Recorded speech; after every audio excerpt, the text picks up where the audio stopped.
Thank you very much, Ann and Sims Mann Center people for hosting tonight. It's a pleasure to be here. Like many ideas, new ideas in medicine, the concept of active surveillance for a cancer was considered heresy at one time, but I'm here to tell you why this approach is exactly the right thing for at least half of the men currently being diagnosed today with prostate cancer. For me, the story began right here with this tiny little spot of prostate cancer in a patient of mine. These spots are common, being found almost every day in other men undergoing prostate biopsy across the world, usually because of an elevated PSA. But this one was different because this was in a 31-year-old. He'd had a flu-like syndrome that wouldn't go away. His frustrated doctor ordered every test on the lab slip, one of which was a PSA, and it was elevated. Repeated, still elevated.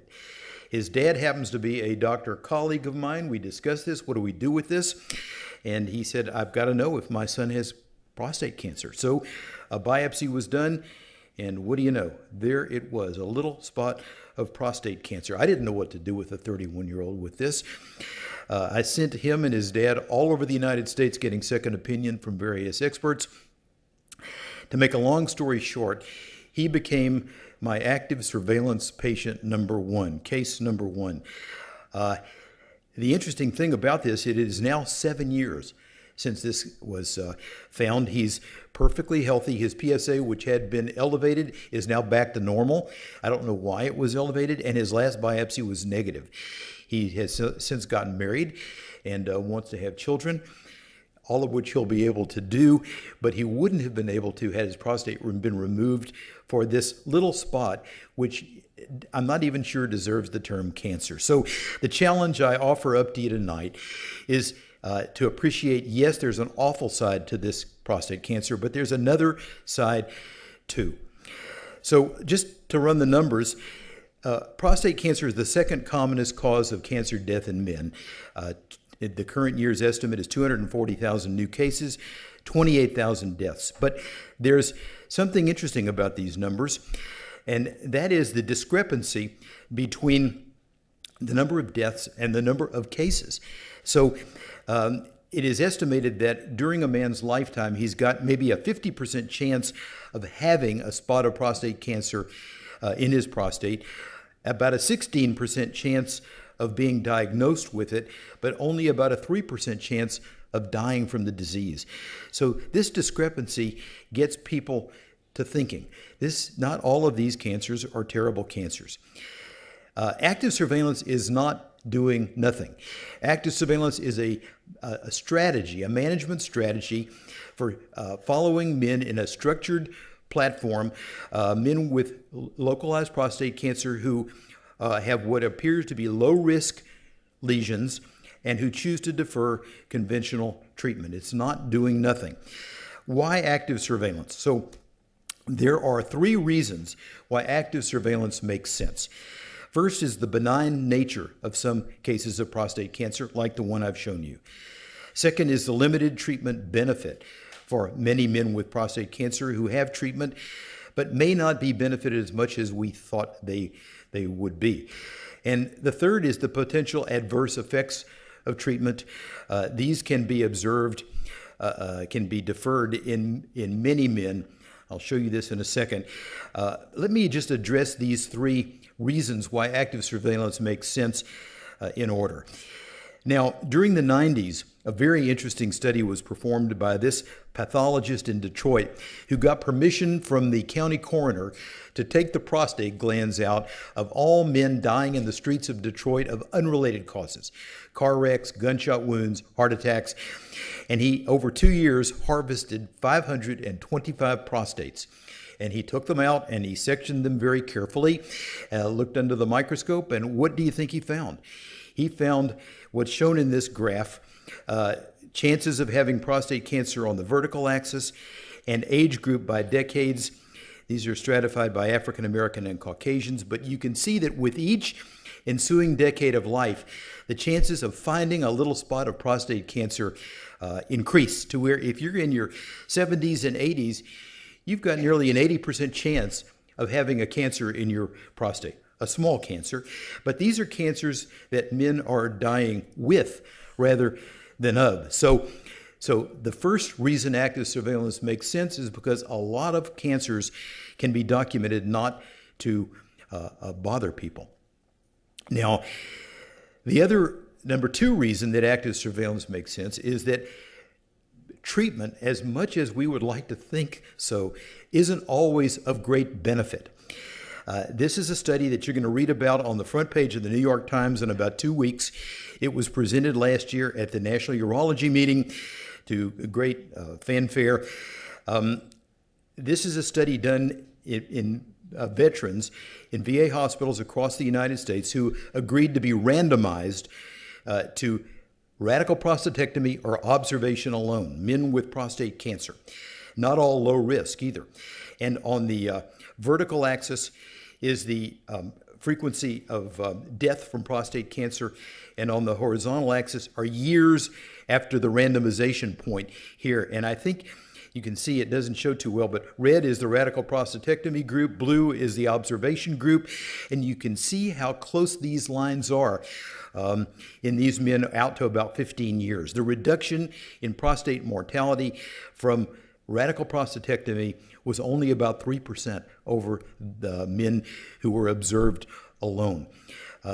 This was a selected group of patients. It may not apply across the board, but for these men in the PIVOT trial, prostate intervention versus observation, there was very little benefit of treatment. So we have to acknowledge this. This is going to be published in the New England Journal in approximately 2 weeks.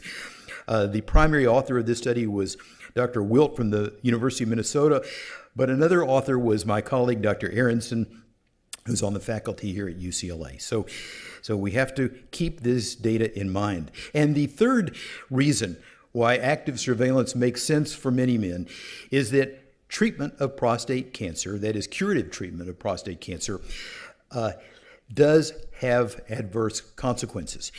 Not as horrible as they once were, but in this study, another New England publication a few years ago, you can see, looking at sexual function on the top two graphs, both prostatectomy or radiation therapy, there is a decrement in sexual function. For urinary control, there's a decrement in urinary control. There is recovery, but I tell my patients that after treatment, their erections will not be as good as they were before treatment, and that their control will take a time to come back. I think when it becomes an issue of saving a life, you're willing to take these adverse consequences, but if it's not a life-threatening situation, why bother? The conclusion of these authors was that therapy of prostate cancer caused changes in the quality of life. It's undeniable. The primary author, Dr. Sanda from Harvard, but his co-author on this study is my chairman, Dr. Mark Litwin, here at UCLA. So the UCLA Urology Department has been involved quite a bit in these progressive studies. The three reasons why prostate cancer, why active surveillance of prostate cancer makes sense in many cases. So I'd like to analogize this to the voyage of Ulysses, if I can, for a minute. If you'll recall, his challenge was to sail his little ship through the Straits of Messina, where on the one side was a giant sea monster called Scylla with 7 heads that could reach down and snap the sailors right off the ship, and on the other side was this water spout that could take the whole ship down called Charybdis. And our challenge today in separating the bad cancers from the good cancers is to negotiate between the Scylla of lethal disease and the Charybdis of unnecessary treatment. And if you'll recall your mythology, Ulysses had a beacon that helped guide him through the straits, a beacon called Circe, a little sun. And we think imaging and targeted biopsy of prostate cancer is going to be the answer.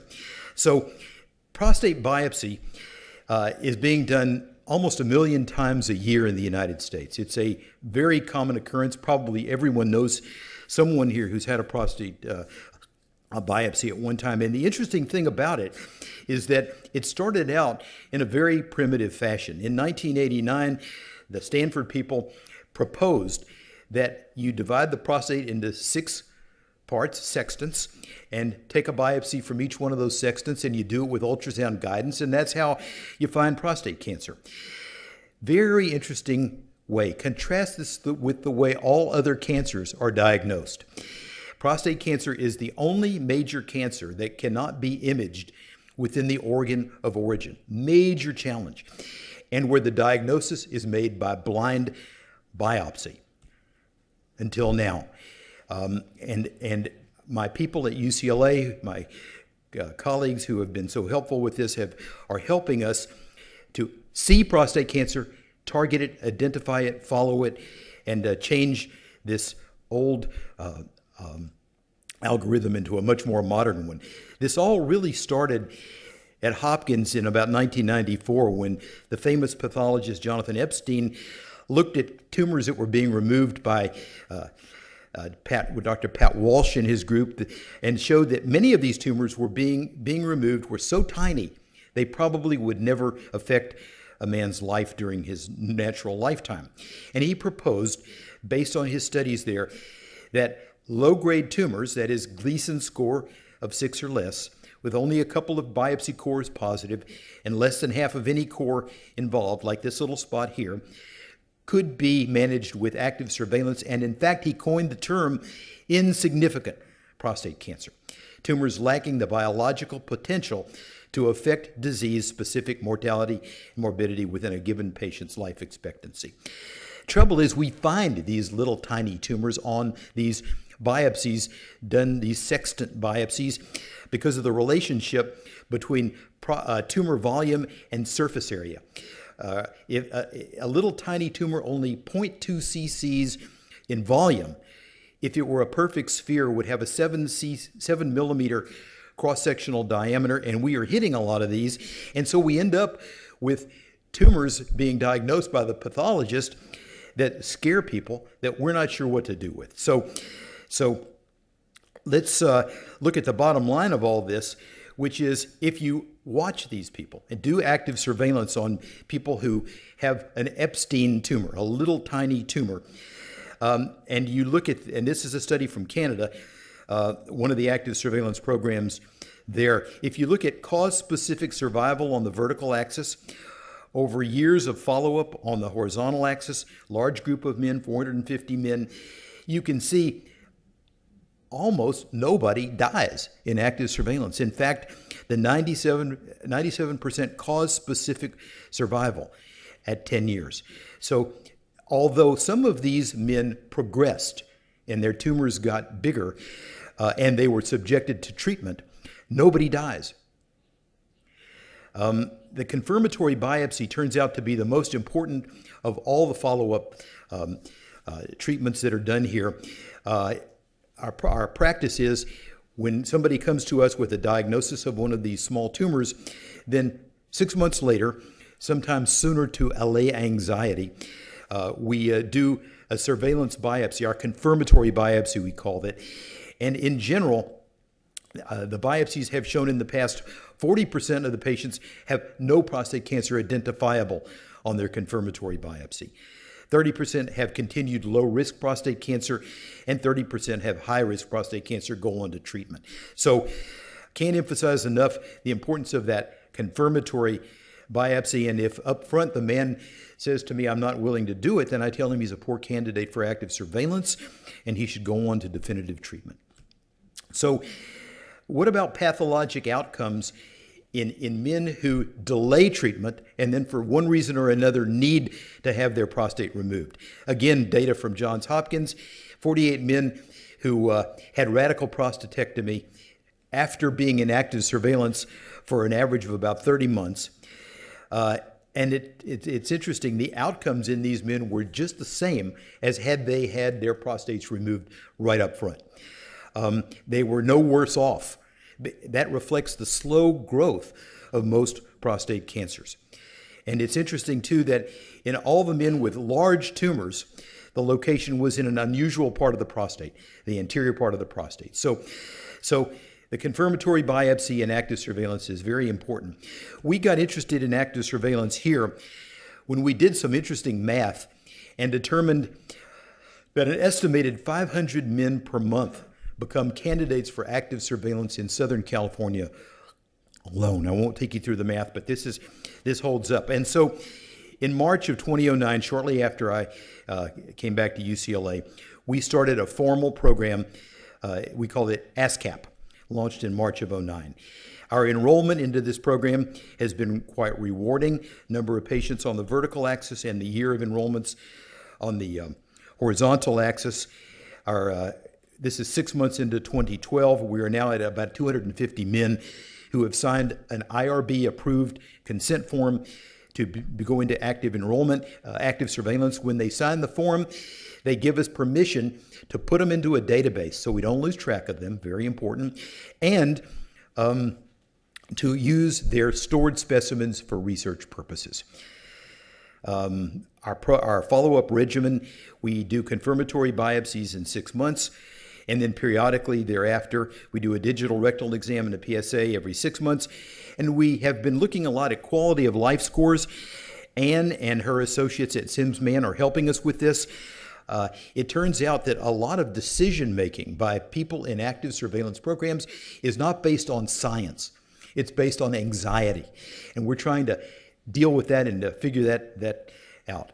So our progression rate in the UCLA program has been about 17%, quite a bit lower than I showed you before, 30% nationwide. And we think the reason this is because with our targeted biopsy program, we are able to identify the men who need treatment and not put them in active surveillance, and to separate the men who do need active surveillance as a priority more effectively than we could without the targeted biopsy. So our focus, as opposed to focusing on PSA or other biomarkers, is on prostate imaging. We're able to do this because we have a world-class MRI set up at UCLA. Many of the highest level MRI machines are here. Dan Margolis is here. We have a MRI expert, a man who spent 8 years of his life reading prostate MRIs. Not everybody has a place like this. Just to show you what some of these MRIs can do for us. This is what we call the multi-parametric MRI. It has different components that make it more valuable than any one component. Notice on the T2 image, you can see a cancer spot right here. This is confirmed in this patient by what's called diffusion-weighted imaging. It tells us how densely packed the molecules are in that tissue, how suspicious it is. By another form of enhancement called dynamic contrast enhancement. And then when we look at the pathology, we can see when the prostate is removed, that area corresponds very nicely to the areas identified on MRI.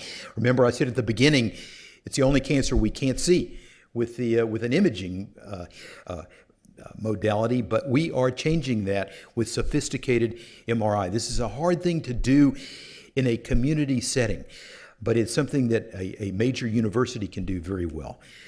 Now, the MRI is not the end of the story, because we have to be able to take that MRI and use it clinically to be able to apply it to where that biopsy needle goes and potentially where the treatment will be directed. And we have a device here, FDA approved in late 2008, which helps us take the MRI images, bring them into the clinic, put them into the side of an ultrasound machine, and the operator can then toggle a switch and see on ultrasound, on real-time ultrasound, what the MRI shows and how to target the device based on that. So this is our Artemis device. Artemis was the Greek goddess of the hunt. Get it? The hunt. So we want to try to find these tumors and deal with them appropriately. The device has 3 components to it. It has a tracking assembly here, which takes the ultrasound signal, brings it into this machine. It has a monitor that we work on because we work on a 3D reconstruction, not on the ultrasound image. And it has the guts of it, which is a digital video processor, the workstation, which digitizes the ultrasound image and allows us to work directly on that, on the MRI image, by bringing it to the patient's bedside. So Let me just give you one example of how this sophisticated imaging modality can help in these cases. This is a patient example who had a prior negative biopsy but a persistently elevated PSA. This turns out to be a common story in the United States right now, where PSA testing is so widely done. This man's tumor was identified on MRI here. It's in the anterior part of the prostate, away from where the needle goes in. So no wonder it was missed on a conventional biopsy. Dynamic contrast enhancement confirmed that area to be suspicious. Dr. Margolis assigned it a grade 5 assignment, the highest level of suspicion.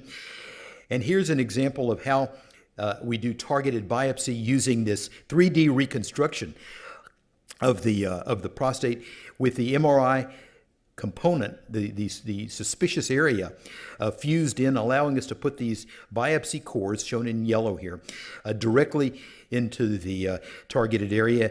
And in this gent who had a negative biopsy previously, there was lots of cancer that could be seen in this. This is obviously not a man for active surveillance. This is a man with a substantial amount of cancer who went on to have a radical prostatectomy. So we were able to spare him wasted time in an active surveillance program. Now, we have made the transition, at least here we have, from 1989, when blind systematic biopsies were done, to 2012, where targeted MRI-guided biopsies are being done. And the reason we've been able to do this so successfully here is through the team that we put together in 2009. We've gotten some money from the NIH to help with this, but this is not a one-man venture. This is totally a team effort. And just to mention some of these people, Jiaoti Wong, our pathologist who deals exclusively with genitourinary malignancies. We have a pathologist, a urologist, a biomedical engineer, Shyam Natarajan, who's here in the audience tonight, got his PhD degree based on work he did on this project with image fusion. Maluma Kiran, who's been with me for about 15 years as a research coordinator, and Dan Margolis, our MRI expert. So anytime somebody comes here for a prostate biopsy, they don't just get me, they get the whole team. And we think we are doing better than any one of us would do alone.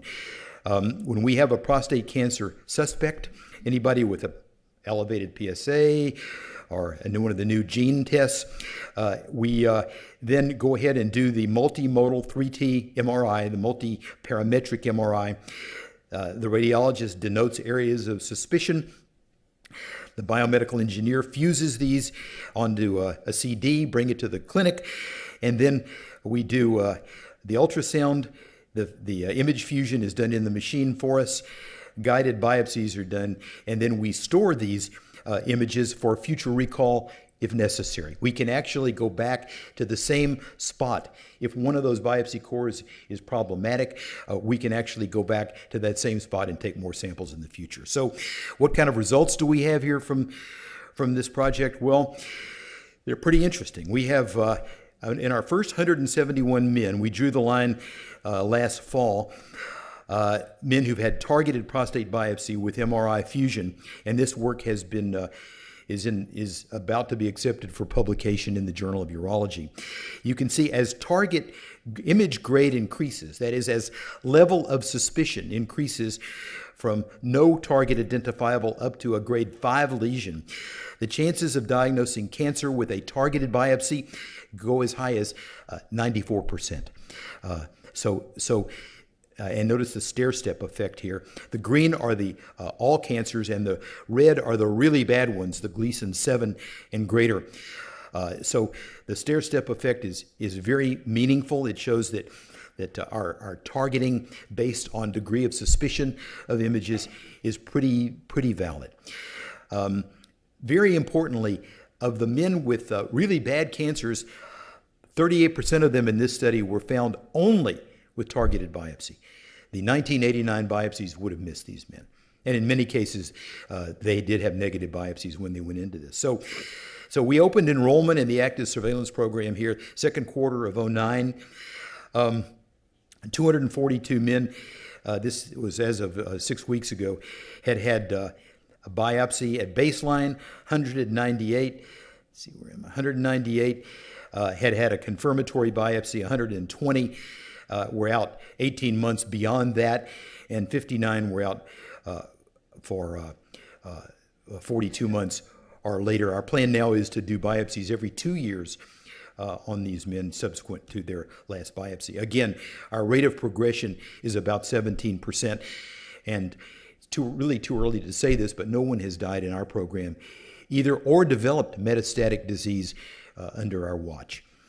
So there are some challenges to this concept of active surveillance. Physicians have established practice patterns and don't want to change for various reasons. There's a litigious environment and a fear of being sued by missing prostate cancer. Doctors' incomes have been traditionally tied to performance of procedures. Radical prostatectomy is a beautiful, brilliant procedure as it's done now, and it does pay a substantial fee. So these are challenges that physicians have to get over. For patients, the anxiety component, I've mentioned that before, something we're dealing with.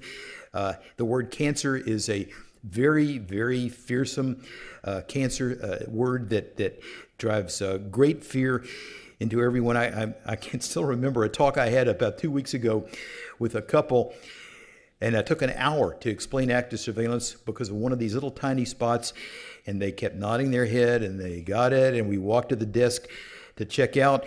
And the lady said to me, "Now, just 1 minute, doctor. Are you telling me my husband has cancer and you're not going to do anything about it?" So there is a education gap that we've got to get over. That's why I'm happy to be here to speak to primarily a lay group about this. And in both groups, doctors and patients, there has been a fear of a lost opportunity for cure, but I've shown you that just is not the case. So our targeted biopsy program is really changing active surveillance. We didn't invent active surveillance. Active surveillance began at Hopkins and in Toronto in the mid-90s. We were a little late to the game, but I think we're having an impact because our targeted biopsy program is allowing us to detect tumors that can't be found otherwise. It's helping us reveal the serious cancers. It's helping us to decrease the numbers of biopsies necessary to find out what's wrong with the guy. It's decreasing the confusion that surrounds PSA and other biomarkers, and it's helping us to reassure those with insignificant tumors that they belong in active surveillance. Now, before closing, I want to show you a very brief video made about what we're doing here, and then we'll wrap this up.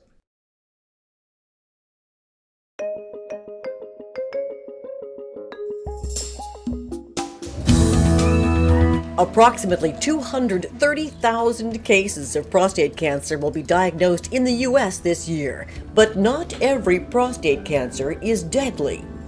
Prostate cancer is so prevalent, many men during their lifetime will be diagnosed with prostate cancer. And unlike a lot of other cancers, breast, lung, colon, there are some prostate cancers that just sit there. They don't kill you. So even though these are technically cancers, they're not lethal cancers. In most patients, we cannot tell the clinical outcome.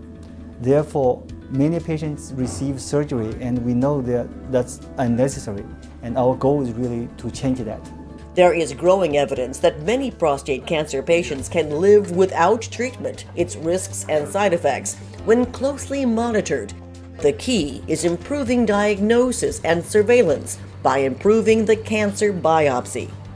Diagnosis of prostate cancer depends on prostate biopsy. There's no other way to diagnose the disease.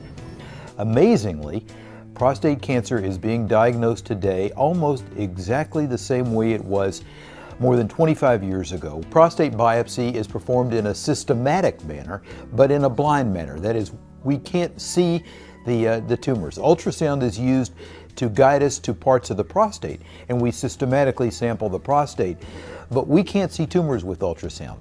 All that may change in the near future. The new technology begins with an MRI. I want to see, is it a suspicious dark area. A highly trained radiologist locates and evaluates a suspicious area by using several criteria, including appearance of the prostate and surrounding tissue, through detailed tissue contrast in 3 dimensions. Then we have other parameters we can look at with our new advanced techniques. And one of them is looking at cellular density or cellular packing. Obviously, this is a lower resolution image. However, you can see here that there's a very distinct dark area. We use a technique called diffusion-weighted imaging, which looks at free water motion restriction. And so areas where the cells are more densely packed have more restriction of water motion. And those are the areas that may indicate a tumor. There is also the measurement of blood flow. Blood arrives earlier and exits or washes out faster in areas of tumor. The results of all these tests are then graded. Diffusion-weighted imaging is given the most weighting, followed by the blood flow images and the T2-weighted images, and that gives us an overall level of suspicion. And that allows us to say, well, if one area looks like maybe a 1 or 2, that's not really suspicious for tumor. That's probably old inflammation. Whereas if it looks like a 4 or a 5, that's very suspicious for tumor, and that deserves to be biopsied. Now, for the first time, biomedical engineers at UCLA are taking these detailed images of the prostate and suspected tumor. We take the tissue contrast imaging, the T2 weighted imaging, because it has the highest spatial resolution, meaning it gives us the clearest image. And creating a 3-dimensional replica that can be used as a roadmap to guide doctors directly to the suspected tumor for biopsy. My role is really to be the bridge between radiology and urology. What we're trying to do is bring the 3D information into the urology suite. The image is fed from a CD into a device called the Artemis that allows the image to be fused with real-time ultrasound. The 3D processing software actually makes a virtual 3D model of the prostate and of the targets or the suspicious areas in the prostate. And that model is then transferred to the Artemis device, which combines that information with the ultrasound information to virtually map the target areas onto the ultrasound image, so that when Dr. Marks is performing a biopsy, he knows exactly where the biopsy device will acquire the sample. This is a very impressive technology. We've never previously had the ability to actually see prostate cancer under real-time ultrasound. Did you catch that, the white that comes here? We have now got the ability to actually identify the area of concern and aim for it. We never had that before. So here's the target, and you can see how our biopsy cores go right through it. The technology not only allows doctors to target the suspicious area, but go back to the exact location to resample over time.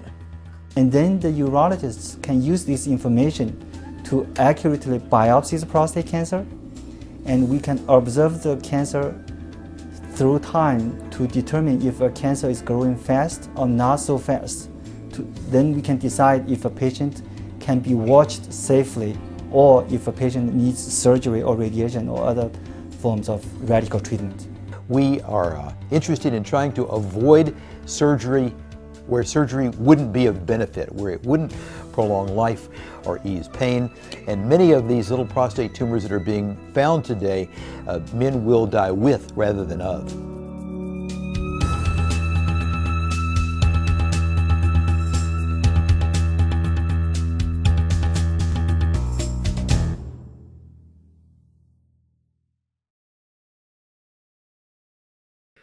So in conclusion, let me say active surveillance is an excellent management strategy for low-risk prostate cancer.